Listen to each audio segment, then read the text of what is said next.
Esta prisión albergó entre sus muros a miles de prisioneros a lo largo del siglo XX.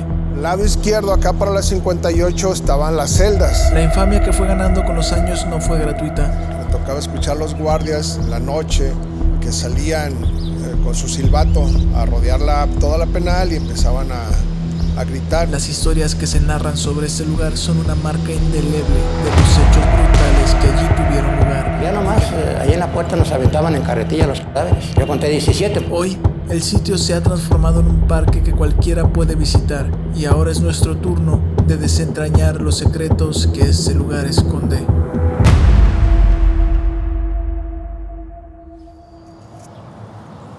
Oculturistas, ¿qué tal? Los saluda Kevin Fuentes una vez más en este nuevo episodio del Más Allá, en donde exploraremos otro de esos lugares con un pasado cargado de historias insólitas. Estoy seguro que este va a ser uno de mis episodios favoritos, y no solo porque el tema que vamos a tocar hoy es incluso un poquito personal para mí, sino porque me acompaña una persona bastante especial. Oculturistas, quiero presentarles a mi papá.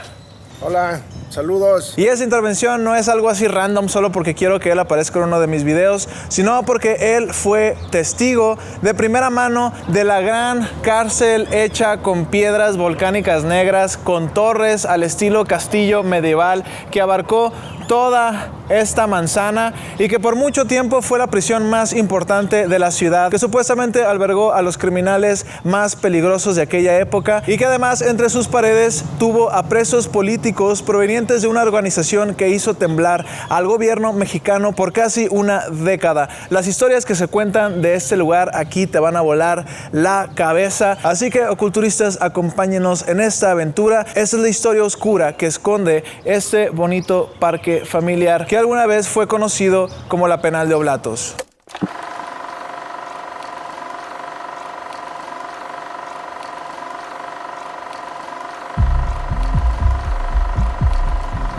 Esta cárcel se inauguró en 1932 y fue pensada para reemplazar a la ya obsoleta cárcel de Escobedo, que se encontraba en lo que hoy es el Parque Revolución, o como lo conocemos todos, el Parque Rojo. Su diseño pretendía evocar una sensación de fortaleza. Trataron de que la cárcel se asemejara lo más posible a los castillos medievales, con paredes gruesas, enormes y hechas de un material de piedra volcánico negro que imponía justo lo que querían: poder y temor. Esta es justo la piedra con la cual estaba construida los muros de la penal, que rodeaban todo el perímetro y que después fueron utilizadas para construir esta especie de pirámide que han estado aquí desde que yo tengo memoria. Ahora los niños pueden jugar y utilizan las esquinas como una especie de resbaladero, que igual no aconsejo usar porque definitivamente tus pantalones se van a romper. Esta piedra ya tiene aquí muchísimo tiempo, desde 1930, pero es incluso aún más antigua, ya que estas también conformaban las paredes de la todavía más antigua cárcel de Escobedo. Y es que conforme la ciudad fue creciendo, la cárcel de Escobedo se volvió un obstáculo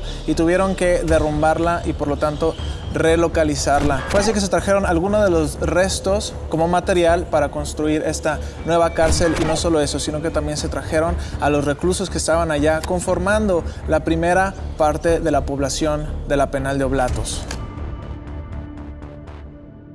A ver, un poquito de contexto. Mi papá vivió aquí por gran parte de su juventud, aquí cerquita. ¿Tú vivías acá, verdad, papá? Sí. ¿Y veías así la cárcel todos los días? Sí. Me tocaba escuchar los guardias en la noche que salían con su silbato a rodear toda la penal y empezaban a gritar. Me acuerdo mucho de que gritaban. Creo que decían Torre 1, alerta. No, 1, alerta, 2, alerta. Algo así leí. Todo sereno. ¿Todo sereno? Era la palabra. Todo sereno. O sea, estaban los guardias en las torres, pero aparte salían por la calle, creo que eran 2 guardias, y le daban la vuelta a la penal y empezaban a gritar eso. Torre 1, todo sereno. Le contestaban de arriba. Y así era. A cierta hora salían a hacer el rondín, y así me tocaba escucharlos continuamente, todo el tiempo que viví yo aquí. Oye, ¿no les daba miedo? O sea, ¿no tenían una especie de sensación de que en algún momento alguien se pudiera escapar y se les podía meter ahí en la casa? No, la verdad no, nunca pensamos en eso. ¿No les daba miedo vivir cerca de la...? Porque no, ni siquiera cerca unas cuadras, o sea, cerca en la mera esquina vivían. Sí, pero no, nunca nunca tuvimos temor de nada. Además de que él no solo veía la cárcel por fuera, sino que tuvo la oportunidad de ingresar varias veces, y no porque él haya estado recluido ahí, sino porque en aquellos tiempos él jugaba en un equipo de fútbol, ¿verdad? Sí. Y lo invitaron a jugar varias veces aquí adentro, así que... visitar a un amigo. Entonces, ahorita nos va a platicar más o menos cómo era el proceso de entrar y hasta dónde lo dejaban entrar, porque ahorita, después de la demolición y eventual conversión al parque, ya no quedó nada de los restos de la cárcel, así que tenemos que utilizar un poco la imaginación. Es un parque, tiene canchas, tiene un auditorio, tiene rampas, un skate park. No tiene nada que ver con lo que alguna vez estuvo aquí. Así que, bueno, mi papá nos va a ayudar a crear una imagen mental de cómo era esta cárcel en sus tiempos cuando todavía estaba activa.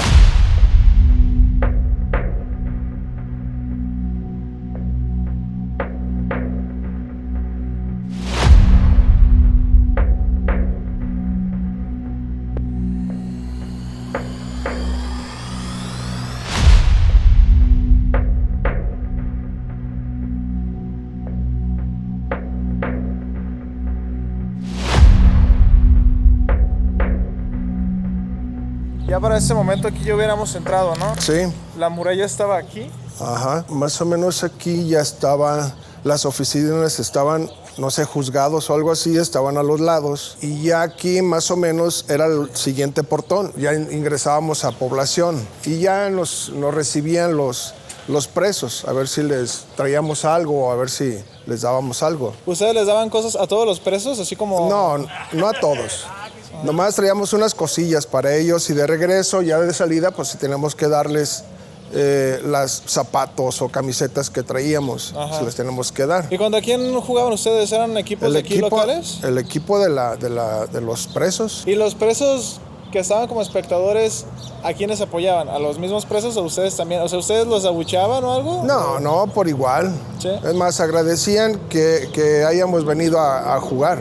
Ajá. A convivir con ellos. Había áreas restringidas, o sea, nos decían para dónde caminar y dónde ir. El lado izquierdo, acá para la 58, estaban las celdas. Acá está la 58, ¿verdad? Todo eso. Ajá.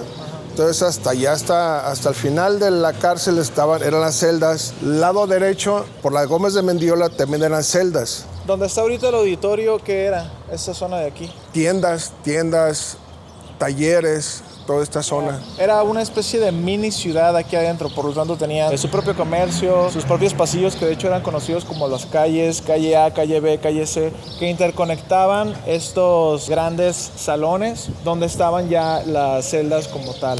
Empezamos a pelear por el mejoramiento de condiciones de reclusión. Por ejemplo, no los dejaban salir al sol. Bueno, les conseguimos primero 2 horas de sol, luego 4 horas de sol. Luego que los dejaran hacer un partido de básquetbol, luego que les dejaran un día de esparcimiento. Este nuevo presidio, mucho más moderno, pretendía enfocarse en el convivio de los reclusos, llegando a albergar canchas de fútbol, talleres y espacios para la interacción de los presos. Estaba conformado además por 2 departamentos muy importantes, que era en donde tenían a los presos que apenas estaban siendo procesados, a los cuales aún no les daban una condena, y los que ya estaban cumpliendo la condena como tal, ambos estando en cada extremo de la prisión. Del lado oriente y un poco más cercano a la entrada estaban los procesados, ya que todavía no se consideraban tan peligrosos, y del lado poniente ya estaba la población. Pero algunas personas que concluyeron su condena y que después contaron su testimonio de lo que era vivir aquí, decían que eran justo estos espacios en donde todos los presos interactuaban y convivían día tras día. Recuerdo que era carpintería, artesanías. Me acuerdo mucho que sacaban así cuando llegaba uno a ver si les comprabas algo. Te sacaban sus trabajos que habían hecho en los talleres y ya les comprabas o ya les dabas una moneda para ayudarlos. ¿Los presos estaban entonces libres? Sí, así era. Nomás no sé, los que estaban en sus celdas, yo pienso que eran de alto riesgo o de peligro, que son los que no dejaban salir. Y sí, desde allá nos mentaban la madre. Oye, ¿y tú no sentías nervios de que ibas a jugar enfrente de un montón de reclusos que podrían ser peligrosos? No, nunca me dio miedo. porque pues veníamos con la confianza de que estaba un amigo y tenía ya sus relaciones, sus conocidos aquí. Algo que tienen que saber como dato curioso es que mi papá es basquetbolista, o fue, ahorita ya está retirado, y gran parte de su carrera como deportista la pasó aquí. De este lado, acá atrás, están unas canchas de básquetbol, entonces conoce a personas que incluso estuvieron aquí recluidas y que después pagaron su condena y se volvieron sus amigos. Entonces él conoce testimonios de primera mano de personas que vivieron aquí. ¿Qué te platican estas personas? ¿Cómo era vivir aquí adentro? ¿Te platicaron alguna vez? Bueno, sí, tuve unos amigos más grandes que yo que estuvieron aquí recluidos. Lo que platicaban ellos, pues que estuvo muy difícil cuando estuvieron ellos aquí, o sea, la violencia, muchas cosas que vivieron, muy fuertes, pues. De condiciones extremas de encierro, estábamos prácticamente las 24 horas del día en nuestras celdas. Y una serie, pues, de medidas especiales que le imprimían, pues, a ese lugar, pues, un lugar de aislamiento, casi de castigo, pues.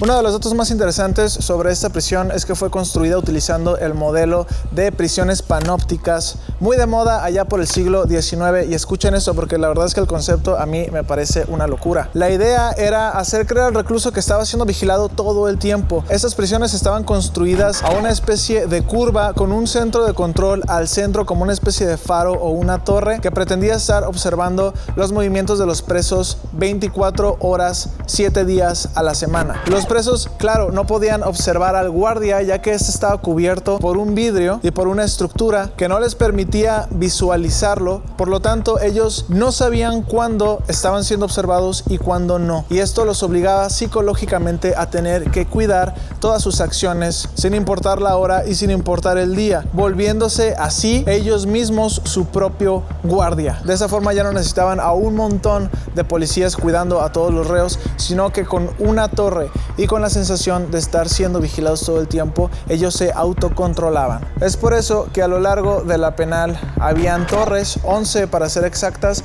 que estaban constantemente mirando a puntos claves de la penal para que todo el tiempo pudieran estar observando lo que los reos hacían sin que los mismos reos vieran a los guardias como tal. Oye, ¿estaba todo techado? No. Se veía no. el cielo y todo. Sí, estaba despejado. Nomás los muros y muy altos, que casi era imposible escapar por el muro. Muy gruesos y muy altos. Aquí estaban los campos de fútbol, donde está de béisbol, donde están esas torres. No me acuerdo si eran 2 canchas de fútbol o una, pero sí daba hacia la calle de las 62. Oculturistas, ya estamos a la mitad del video y ya saben lo que eso significa. Un poquito de promoción para este canal que está en vías de desarrollo, como me gusta decirle. Así que eso es muy sencillo, solo tienen que tomar el puntero y dirigirse a el botón de suscribirse, al de like y al de compartir, y yo con eso estaría contentísimo, ya que nos ayudarían a llegar a muchísimas más personas, a crecer y por lo tanto a hacer un canal cada vez más profesional, que de eso se trata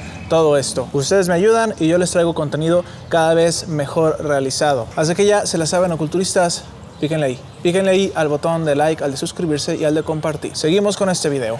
Esta parte de acá era... Aquí es donde estaban las celdas los que ya estaban condenados como tal, ¿no? Desde aquí hasta el final. Hasta el final. Donde ahorita están las canchas de frontón. Las canchas de frontón. Y todo marchaba, se podrá decir que algo bien, hasta que llegó la década de los 70s. Y es que verán, esta prisión estaba pensada para albergar a por lo menos 800 presos, pero durante la Guerra Sucia esa cantidad aumentó por 3. Entre 1973 y 1978, la población de la penal de Oblatos había llegado hasta más de 2.500 personas, más intento de controlarlos y más problemas. La época conocida como la Guerra Sucia es un tema bastante extenso, al cual me gustaría hacerle un video muchísimo más detallado porque es muy complejo, pero voy a explicarles de forma más básica qué fue lo que ocurrió aquí. Y es que durante la década de los 60, varios grupos estudiantiles y de trabajadores se organizaron para exigir mejores tratos, igualdad y justicia, pero el gobierno no respondió de la mejor forma, ya que fueron oprimidos durante varias situaciones trágicas. Una de las más conocidas es la masacre de Tlatelolco en el 68, lo cual orilló a esas personas a radicalizarse y a tomar las armas. Es así como durante la década de los 70s, varios grupos armados a lo largo de toda la República se levantan en contra del gobierno mexicano, y uno de los más importantes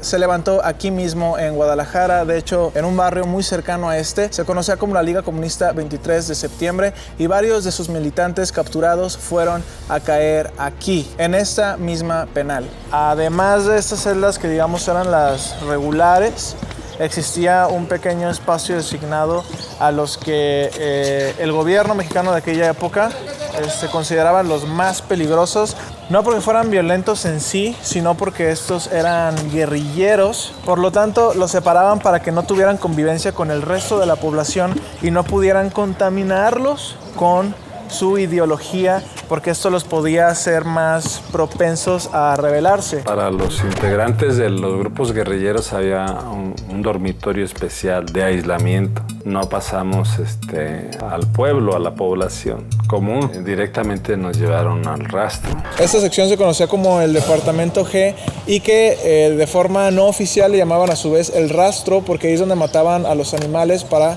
alimentar a la población de la prisión. En algún lugar por aquí, tampoco sabemos con exactitud, ya que no hay muchos planos oficiales. Esa sección ni siquiera estaba pensada para que fuera un lugar para recluir a los presos, por lo tanto lo hacía muchísimo más aislado y con muchísimo menos control, ni siquiera luz para nada, y las personas que fueron dirigidas ahí directamente después cuentan que estaba horrible. Era el lugar más complicado, el más difícil dentro de la ya de por sí difícil convivencia carcelaria que estuvo aquí en la penal de Oblatos. Ellos decían que no les daba el sol. Me acuerdo que eran unas paredes enormes, pintadas con la imagen de Che Guevara y todo. Se creó una cárcel dentro de la cárcel, y esta era exclusiva para presos políticos. Ya se imaginarán que los tratos hacia esos presos políticos eran pésimos. Torturas, estrés provocado por los mismos guardias, falta de recursos básicos y una tensión muy grande que se vivía en el ambiente. Y fue justo durante estos momentos de tensión que ocurre en la penal de Oblatos dos de sus acontecimientos más importantes. Uno de ellos fue conocido como la fuga de Oblatos. La idea de fuga está siempre desde que llegamos, porque sabíamos que nuestros casos estaban prácticamente en la congeladora. O sea, nuestros procesos eran olvidados ahí.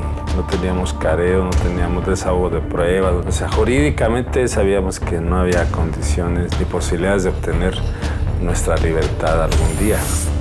El 22 de enero de 1976, alrededor de las 7:40 p.m., un comando armado abre fuego contra la puerta principal de la penal. En medio de la confusión, los guardias se distraen y no se percatan de los 6 guerrilleros que habían conseguido llegar a una de las torres y que ahora bajaban ordenadamente por los muros con una soga improvisada hecha de sábanas. Paralelamente, un apagón deja ciega la zona. Al volver la luz ya era demasiado tarde. El escape había sido concretado. Lo que los guardias no sabían era que tanto el ataque como el apagón eran parte de un mismo plan: la gran fuga de Oblatos.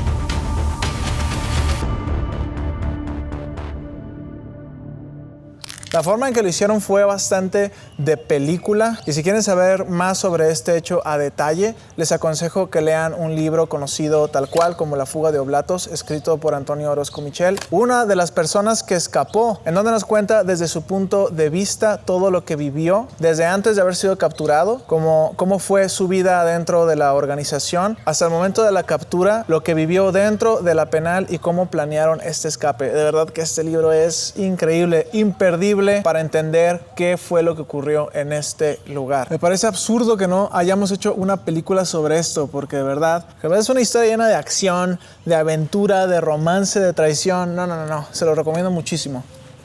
Eso sí, hay muchos documentales que hablan sobre este hecho. Creo que algunos los pueden encontrar en internet. Y hay otro que de repente lo ponen aquí en este mismo lugar, hacen proyecciones de vez en cuando. E incluso hay veces que vienen personas directamente relacionadas con la fuga, como el mismo Antonio Orozco Michel. Algo que para mí me parece muy interesante porque puedes ver un documental sobre la penal de Oblatos en el actual parque de la expenal con las personas que estuvieron aquí y que vivieron todos estos sucesos. Otro de los hechos más importantes y además de los más trágicos que ocurrieron aquí fue la conocida como la masacre de la penal de Oblatos. El nombre ya explica mucho. A raíz de estas tensiones que existían dentro de la penal, sobre todo en la sección del rastro, algunos de los reclusos estaban hartos del trato que les daban, sobre todo porque la misma autoridad dentro de la penal le otorgaba ciertos privilegios y poder a otros grupos dentro de la misma penal que también eran reos y que se aprovechaban obviamente para abusar de los otros reclusos. Esto hacía que existieran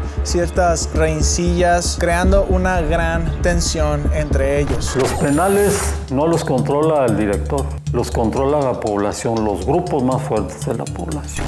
Después de la fuga, habían personas de alto rango que querían deshacerse de los guerrilleros y para hacerlo acudieron a los grupos más longevos de la prisión, los chacales, esos que tenían tantas condenas que ya no les importaba lo que hacían adentro, manteniendo un estado de terror y pánico entre el resto de los reos. Controlaban la mayoría de los negocios sucios dentro y se encargaban de abusar constantemente de su poder. Fueron ellos quienes obtuvieron las armas y el permiso para desatar el caos. Después de varios roces entre ellos y los guerrilleros, el desastre era inevitable y un 10 de octubre de 1977 finalmente ocurrió. La tragedia dejó 14 presos muertos y una herida que nunca sanó.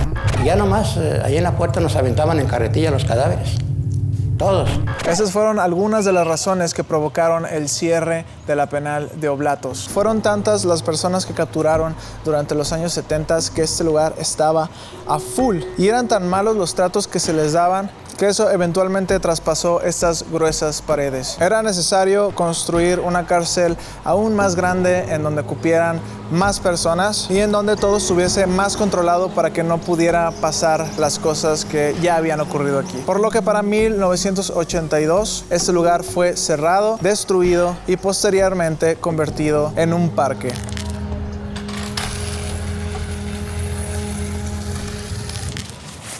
Los militares que están ahí atrás me acaban de hacer una revisión. Que me vieron grabando y dijeron, venga, eche para acá. Es lo que pasa cuando grabas en el barrio. Si no te para la policía, te para el ejército. Experiencias únicas. Que te pare el ejército en lo que alguna vez fue una cárcel. Allá en Puente Grande, que también fuimos a jugar básquetbol, allá fui más veces a jugar y también había amigos allá que íbamos a visitar. Ajá. Pero allá nos trataron mejor porque nos recibían con agua fresca, naranjas, muy amables todos los presos, todos los guardias. Oye, ¿cuál es la diferencia entre uno y otro? ¿Qué cosas notaste? No, pues allá está más controlado, mucha seguridad. Al entrar aquí, como que era más rápido. Ajá. Entrabas, el primer portón, la primera entrada, el segundo de revisión y ya, paste. Y allá no, allá era más entretenido, más revisión, tu sello, tenías que dejar tu INE. ¿Y aquí no? Aquí no, pues no, en aquel entonces no existía. ¿La secundaria no estaba cuando estaba la cárcel? No. ¿Y esto también era parte de la penal o estaba? No, estaba aparte. ¿Era residencial? No, creo que también era, pues le decíamos la unidad chiquita. Creo que siempre ha sido una unidad, después hicieron la secundaria. Está muy loco, ¿no? Que la cárcel estuviera tan en las entrañas de este barrio y que la gente conviviera alrededor de él como si nada. O sea, normalmente las cárceles están pensadas para que estén en las periferias. Justo esta cárcel no es diferente. Cuando Guadalajara era más chica, en el 32, esta zona no estaba tan desarrollada, no había tanta población. Por lo tanto, cuando se construyó aquí la penal, justo fue pensada para que estuviera lejos de la población tapatía, pero eventualmente creció, la gente fue adueñándose, apoderándose de esta zona y en vez de asustarse o no querer vivir cerca de la penal, todo lo contrario, ¿no? Más bien como que la gente se acostumbró a vivir. Sí, estábamos acostumbrados a vivir así. Varias situaciones delicadas ocurrieron en la penal durante los 70s. como la fuga de Oblatos, un hecho muy sonado por aquella época, y eventualmente también ocurrió una masacre. Ese tipo de cosas, ¿a ustedes cómo les llegó la noticia y cómo se sintieron cuando la escucharon? Pues sorprendidos porque estás acostumbrado a que nunca pase nada y te das cuenta de eso y pues sí te altera un poco. Tú tenías un amigo adentro, ¿tu amigo no te platicó nada de eso? Fueron tres amigos que estuvieron aquí, pero ellos estuvieron, creo que antes, ya cuando salieron es cuando ya nos platicaban ahí en el barrio lo que habían vivido aquí. Como ellos eran más grandes que yo, ellos traían otras broncas. El que veníamos a visitar nosotros era porque mató a uno ahí en el barrio y era del equipo, pero los otros traían otras broncas más gruesas. Pues uno de ellos sí, ese sí me di cuenta que andaban en la liga. Yo creo que por eso nunca se nos ocurrió venir a visitarlo. Sí, pero sí nos contaron ellos lo que vivieron aquí, pues sí, muy difícil. Muy fuerte, ¿no? Sí. Que esta información que nos da él es muy valiosa porque pues ¿quién te platica, no? Cómo estaba algo que ahorita ya no existe, que solamente quedan los recuerdos y las personas que vivieron aquí durante aquella época, pues sí se acuerdan, pero pues entre más avanza las generaciones se nos va olvidando, ¿no? Va pasando el tiempo y más difícil recordar. Pues muchas gracias, Pa, por darnos este tour. No, pues ¿qué agradeces?